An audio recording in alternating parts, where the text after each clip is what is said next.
Matematikani tanlashim uchun asosiy sabab bu o'sha sonlar bilan bog'langan joziba va matematika fanidagi aniqlik. Undagi barcha misollarning aniqligi. O'zi ochiqni aytadigan bo'lsam, 4-avlod o'qituvchisi hisoblanaman. Meni onamlar ham, buvimlar ham, mendan oldingilar ham o'qituvchi bo'lib o'tishgan va men ham shu kasbni tanlash uchun asosiy sabablardan biri shu deb o'ylayman. Bunaqangi vaziyatlar ko'p bo'ladi.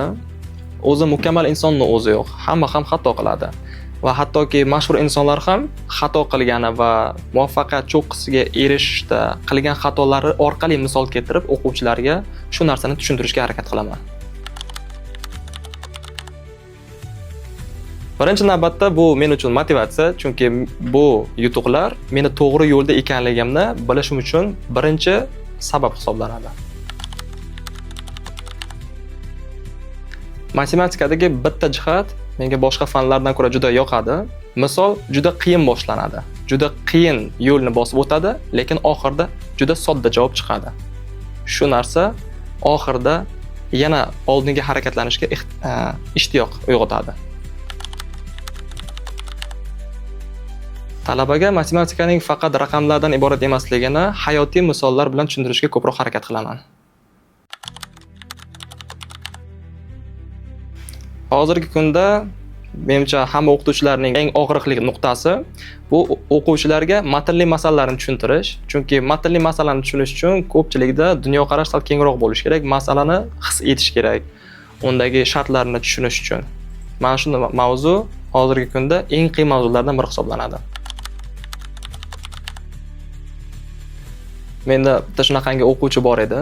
U o'quvchi chiqmagan misollarni olib kelgan paytda assistentlarim u misolni ko'rsatish kerak bo'lardi va o'sha misolni assistentlar boshlardi, lekin u misolni o'zini oxirida assistentlar ishlay olmasdi-yu, o'quvchini o'zi ishlab berardi oxirida. Shunaqangi bitta o'quvchim bor edi. Bu vaziyatda matematika fani men uchun emas degan fikrni miyadan chiqarib tashlashni maslahat beraman, chunki imkonsiz narsani o'zi yo'q. Faqatgina kuchli ishtiyoq bilan o'qish kerak xolos. O'zi bu tushunchani paydo bo'lishida o'quvchilarda matematikaga kirishdagi noto'g'ri yondashuv deb bilaman va men o'z o'quvchilarimga matematikaning boshqa tomondan jozibali tomonlarini ko'rsatishga harakat qilaman. Mening hayotdagi shiorim ertangi ishning harakatini bugundan boshla. Birinchi o'tgan darsim nimasi bilan esda qolgan? Men darsga kirgan paytimda gruppani rus tilidagi matematika gruppasi ekanligini bilganman va menga berilgan ma'lumotda aslida u o'zbek tilidagi matematika gruppasi bo'lishi kerak bo'lgan. Va menga eng qiyinchilik tug'dirgan narsa mana shu yerda mavzularni dars jarayonida o'zbek tilidan rus tiliga o'girib tushuntirib berishim kerak bo'lgan. Va dars juda ham qiyin kechgan men uchun. Shunisi bilan esda qolgan.